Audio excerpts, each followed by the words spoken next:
ગાંધીનગરમાં મહાનગરપાલિકા દ્વારા અટલ વૃદ્ધ સહાય આરોગ્ય રથનો શુભારંભ કરાયો। મેયર મીરાબેન પટેલ સહિતના હોદ્દેદારોની ઉપસ્થિતિમાં લીલી ઝંડી આપી રથને પ્રસ્થાન કરાવાયું। મહત્વનું છે કે 60 વર્ષથી વધુ ઉંમરના વ્યક્તિઓને ઘરે બેઠા આરોગ્યલક્ષી સેવાઓ પ્રાપ્ત થાય તે હેતુથી અવસર યોજના હેઠળ અટલ વૃદ્ધ સહાય આરોગ્ય રથ શરૂ કરાયું છે, જેમાં અટલ વૃદ્ધ સહાય આરોગ્ય રથ 35,000 વૃદ્ધોના ઘરે જઈ વૃદ્ધોના આરોગ્યની તપાસ કરશે।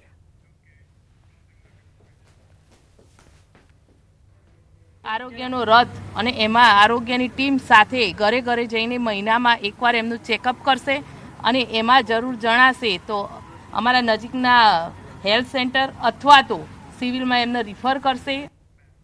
આ સાથે જ બુલેટિનમાં અત્યારે બસ આટલું જ। વધુ અપડેટ્સ માટે આપ જોતા રહો ન્યૂઝ 18 ગુજરાતી।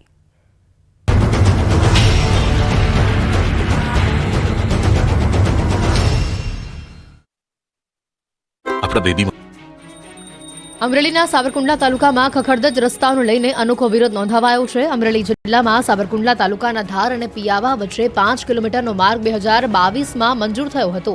ત્યારબાદ પૂર્વ ધારાસભ્ય પ્રતાપ દુધા દ્વારા ખાતમુહૂર્ત કર્યા બાદ ટેન્ડર પ્રક્રિયા પણ પૂર્ણ કરવામાં આવી હતી। ભાજપના વર્તમાન ધારાસભ્યને 2 વર્ષ પૂર્ણ થયા છતાં રોડ હજી સુધી નથી બન્યો, જેની નારાજગી સાથે આજે પ્રતાપ દુધાત અને સ્થાનિક લોકો સાથે હનુમાન મંદિરના પટાંગણમાં સત્યનારાયણની કથા યોજી હતી અને નવતર વિરોધ સરકાર સામે દર્શાવાયો હતો। પ્રતાપ દુધાત અને ગામ લોકો દ્વારા રોડ બનાવવા માટે રામધૂન બોલાવાઈ હતી। પૂજા અર્ચના કરીને સત્તાધીશોને જગાડવા માટેના પ્રયાસો કરવામાં આવ્યા હતા। ભગવાન સરકારને સદબુદ્ધિ આપે તેવી પ્રાર્થના કરવામાં આવી। જ્યારે આ 15 વર્ષથી રોડ અત્યંત બિસ્માર હોવાના કારણે લોકો ત્રાહિમામ પુકારી ઉઠ્યા છે। નાના મોટા અકસ્માતની ઘટનાઓ પણ સામે આવી રહી છે અને જેના કારણે લોકો વધુ પરેશાની ભોગવી રહ્યા છે, ત્યારે નવો રોડ બનાવવાની માંગ ઉઠવા પામી છે।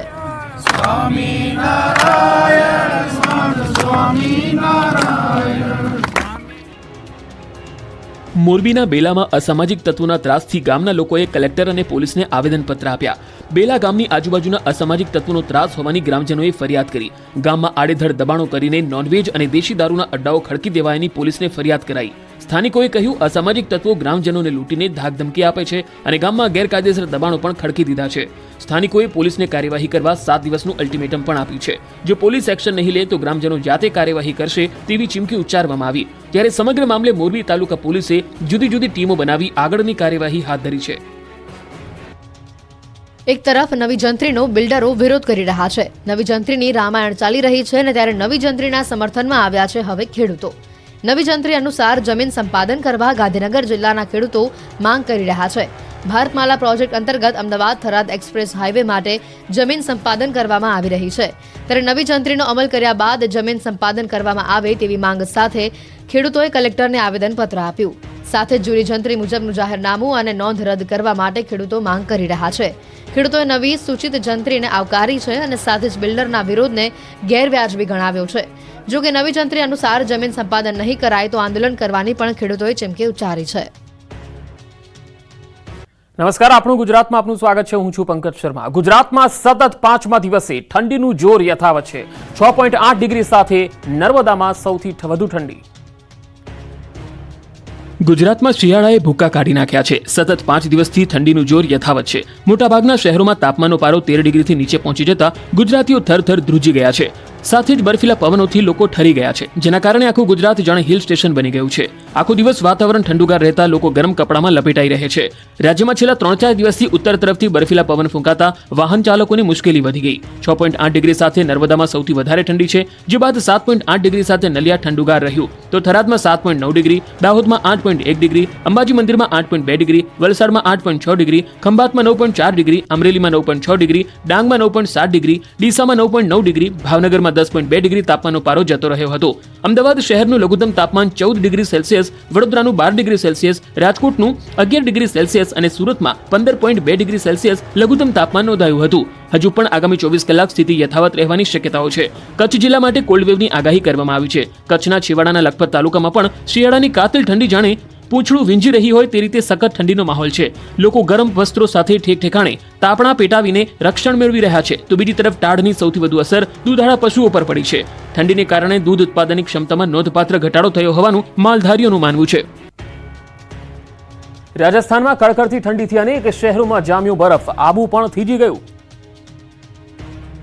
પહાડી વિસ્તારોમાં હિમવર્ષાના કારણે દેશના ઉત્તરીય રાજ્યોમાં શિયાળો તીવ્ર બની રહ્યો છે. આખું ભારત થરથર ધ્રુજી રહ્યું છે. એમાં પણ એમપી, અયોધ્યા, કાનપુર, આબુમાં ઠંડીએ 13 વર્ષનો રેકોર્ડ તોડ્યો છે. રાજસ્થાનના મોટાભાગના શહેરોમાં તાપમાન -ડિગ્રીમાં પહોંચી જતા ઘરથી લઈ મેદાન સુધી ચારે બાજુ બરફની ચાદર પથરાઈ ગઈ છે.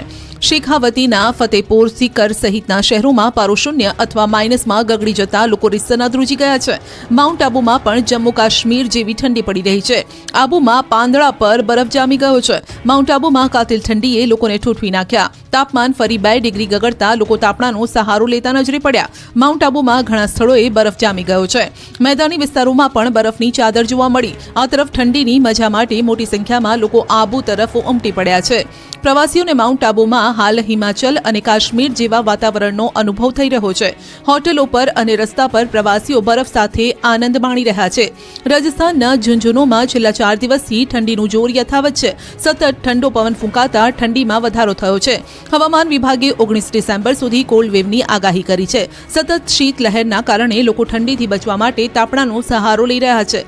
જરૂરી કામકાજ વગર લોકો ઘરની બહાર નીકળવાનું ટાળી રહ્યા છે. ઉત્તર ગુજરાત યુનિવર્સિટીમાં દારૂ પાર્ટીને લઈને કોંગ્રેસના ધારાસભ્યએ પોલીસને ગાળો આપી. એનએસયુઆઈના કાર્યકરે પોલીસને માર્યો તમાચો. પાટણ હેમચંદ્રાચાર્ય યુનિવર્સિટીની બોયઝ હોસ્ટેલમાં થયેલી દારૂની મહેફિલને લઈને મામલો બિચકાયો હતો. પોલીસ ફરિયાદ કરવાની માંગ સહિતના વિવિધ મુદ્દાઓ મામલે વિરોધ પ્રદર્શન કરવામાં આવ્યું. પાટણ જિલ્લા એનએસયુઆઈ અને પાટણ કોંગી ધારાસભ્ય કિરીટ પટેલ યુનિવર્સિટીમાં ભૂખ હડતાલ પર ઉતર્યા હતા. શિક્ષણ કે ધામ में अल्कोहल मैदान में ના નારા સાથે ઉત્તર ગુજરાત યુનિવર્સિટીમાં ઘૂસ્યા હતા. જ્યાં પોલીસે ગેટ બંધ કરી દેતા ધારાસભ્ય અને એનએસયુઆઈ કાર્યકર્તાઓનું પોલીસ સાથે ઘર્ષણ થયું હતું. મામલો વધુ ઉગ્ર થતા ગાળાગાળીના દ્રશ્યો સર્જાયા હતા. મામલો એટલો ઉગ્ર બની ગયો હતો કે એનએસયુઆઈના કાર્યકરે પોલીસે તમાચો મારી દીધો અને જેને લઈને કડકડતી ઠંડીમાં વાતાવરણ ગરમાયું હતું. ધારાસભ્ય રીતસરના દાદાગીરી પર ઉતરી આવ્યા હતા. પોલીસ અને કાર્યકર્તાઓ વચ્ચે ઝપાઝપી થઈ હતી. કુલપતિની ચેમ્બરમાં ઘૂસીને કડક ચેતવણી આપીને ધરણા પ્રદર્શન પર તેઓ બેઠા હતા. ભૂખ હડતાલ પર બેસતા પોલીસે ગેટ બંધ કરી દીધો. પોલીસે ગેટ બંધ કરી દેતા એનએસયુઆઈના કાર્યકર્તાઓ અને પોલીસ વચ્ચે ધક્કામુક્કીના દ્રશ્યો પણ સર્જાયા હતા. અને જે બાદ કુલપતિએ મુખ્યમંત્રી, ગૃહમંત્રી અને એસપીને રજૂઆત કરતા આ મામલો થાળે પાડ્યો હતો. ધારાસભ્ય કિરીટ પટેલની ભૂખ હડતાલ સમેટાઈ હતી. એચએનજીયુ દ્વારા મુખ્યમંત્રીને પત્ર લખાતા ધારાસભ્ય કિરીટ પટેલ અને એનએસયુઆઈ કાર્યકરોની ભૂખ હડતાલ સમેટાઈ છે. મામલો થાળે પડતા ધારાસભ્ય કિરીટ પટેલે જણાવ્યું કે અમે આવતીકાલે ગૃહમંત્રી અને શિક્ષણ મંત્રીને મળવાના છીએ. આ બાબતે કાર્યવાહી નહીં થાય તો આગામી સમયમાં ગૃહ સચિવ અને રાજ્યના પોલીસ વડાની કચેરીમાં ભૂખ હડતાલ કરીશું. સુરતમાં ભર શિયાળે રોડ બેસી ગયા. ભૂવાઓમાં ખાબક્યા નિર્દોષ લોકો. જુઓ સુરત મનપાની બેદરકારીનો નમૂનો. સામાન્ય રીતે ચોમાસામાં ભૂવા પડતા રોડ બેસી જવાની ઘટના બને છે, પરંતુ સુરત મનપાના પાપે ભર શિયાળે રોડ પર ભૂવો પડ્યો છે. આ વખતે સુરતના કાપોદરામાં રોડ બેસી